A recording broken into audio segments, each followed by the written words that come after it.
একটা বিষয়ে দর্শক আপনাদের সাথে কথা বলি। সেটা হচ্ছে যে বিএনপির নমিনেশন নিয়ে নানা রকম ক্রিয়া প্রতিক্রিয়া প্রতিদিনই অসংখ্য কল আসে। বাট সেগুলো নিয়ে আমি আলোচনা করতে চাই না, বলতেও চাই না। কারণ দল যাকে ভালো মনে করবে তাকেই নমিনেশন দেবে। এই ব্যাপারে কোনো সন্দেহ নেই। দল যদি ভুলও করে সেই ভুল সংশোধনেরও সুযোগ আছে। যেমন শরীয়তপুরে একজন ওই যে কামাল জামান তার প্রার্থিতাটা স্থগিত করেছে। আরো কোনো জায়গায় হয়তো যেহেতু সময় আছে, দলকে এখন নির্বাচনমুখী করার জন্য সিদ্ধান্ত নিয়েছে যে আগেই তারা প্রার্থী তালিকা ঘোষণা করেছে এবং প্রার্থীরা যাতে কাজ শুরু করে দেয়। কিন্তু এটাই তো চূড়ান্ত না। এটা বলাই হয়েছে যে প্রাথমিক প্রার্থী তালিকা এবং এটা পরিবর্তন হবে। হয়তো পরিবর্তন হবে। এর মধ্যে শরিক দলের প্রার্থীরা যুক্ত হবে।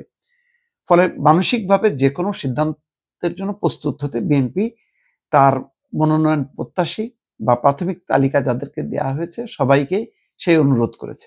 কিন্তু কোনো বিষয় আমাকে একটু বেশ ধাক্কা লেগেছে। যাক, অন্য বিষয় বাদ দিই।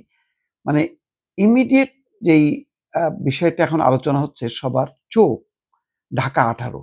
ঢাকা-18 অত্যন্ত গুরুত্বপূর্ণ। উত্তরা এলাকা, আপনি জানেন যে রাজধানীর উত্তরাটা এখন অত্যন্ত গুরুত্বপূর্ণ একটা অঞ্চল। এই অঞ্চলে বহু আন্দোলন সংগ্রাম হয়েছে, বিশেষ করে সর্বশেষ জুলাই আন্দোলনের সময়। সেখানে মুগ্ধ সেই পানি লাগবে নিহত হওয়ার পর মানুষের আবেগ অনুভূতি ব্যাপক আকার ধারণ করেছে এবং মানুষ সম্পৃক্ত হয়েছে, সরকারের পতন ঘটেছে। দুদিন আগে মুগ্ধর ভাই স্নিগ্ধ আনুষ্ঠানিকভাবে বিএনপিতে যোগ দিয়েছে। তার যোগ দেওয়ার পরেই আলোচনা যে স্নিগ্ধকে ওই আসনে অর্থাৎ ঢাকা-18 উত্তরা এলাকার সেখানে নমিনেশন দেওয়া হতে পারে। এই আসনে কাউকে নমিনেশন দেওয়া হয়নি। কথা হলো যে আবেগ ভালোবাসা একটা জিনিস আর বাস্তবতা আরেকটা জিনিস। রাজধানী ঢাকার বা ঢাকার আশেপাশের সমস্ত অঞ্চলটা প্রত্যেকটা আসন অত্যন্ত স্পর্শকাতর এবং গুরুত্বপূর্ণ। এখানে রাজনৈতিক ব্যক্তি ছাড়া এটা আবেগের বশে একে ওকে যদি নমিনেশন দেওয়া হয় তাহলে এটা আমি মনে করি অত্যন্ত ভুল হবে। কারণ আলটিমেটলি ঢাকা প্রতিটা আসনে যে দলের এমপি হবে সে হচ্ছে সেই দলের একটা শক্তি, সরকারের শক্তি, বিরোধী দলের শক্তি অথবা ওই রাজনৈতিক দলের শক্তি। সুতরাং এই শক্তিটা আসে হচ্ছে রাজনৈতিক দল থেকে। এটা কোনো আবেগ থেকে আসে না, ভালোবাসা থেকে আসে না।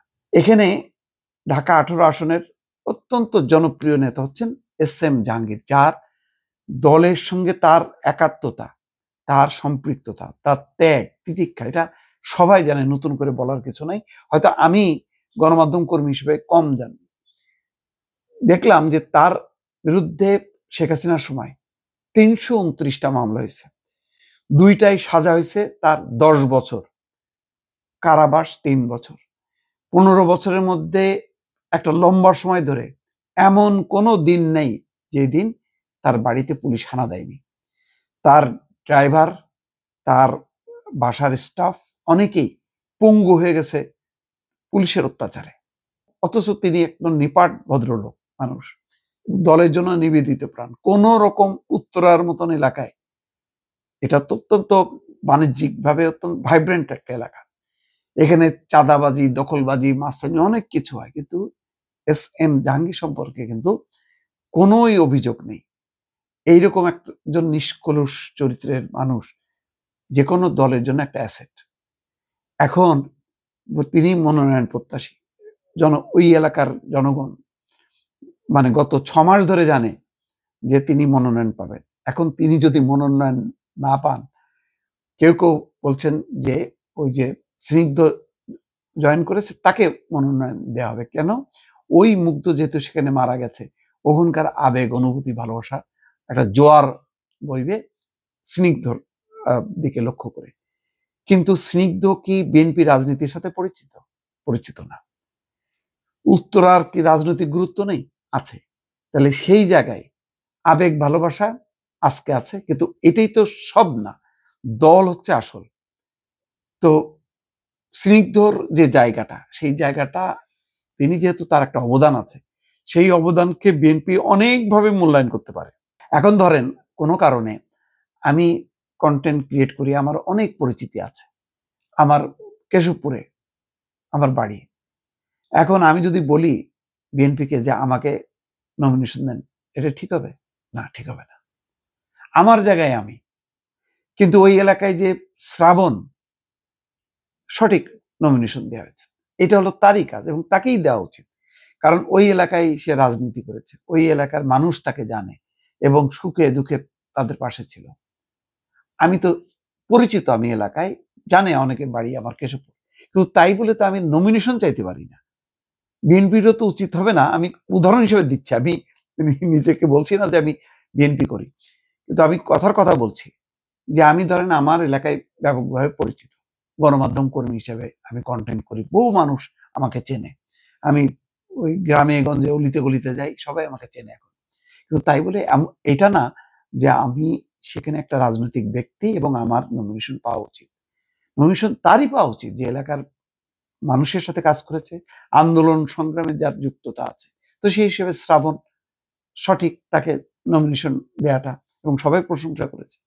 তেমনি উত্তরার মতন একেবারে রাজধানীর, এখন বলা যায় এটা একটা প্রাণকেন্দ্র, সেই জায়গায় এমন একজনকে দেওয়া উচিত যার রাজনীতিতে অভিজ্ঞতা আছে, যার ত্যাগ তিতিক্ষা গত 15 বছরে লাগাতার ভাবে লড়াই সংগ্রাম করেছে। সেই জন্য বলি যে এখানে আবেগ ভালোবাসা দিয়ে প্রার্থিতা নিশ্চিত করা উচিত না। শুধু মানে ঢাকা 18 উত্তরা এলাকার জন্য বলছি না, এটা সকল ক্ষেত্রে রাজনীতিকে প্রাধান্য দেওয়া উচিত। কারণ শেষ পর্যন্ত কিন্তু রাজনীতি দলকে, সরকারকে রক্ষা করে।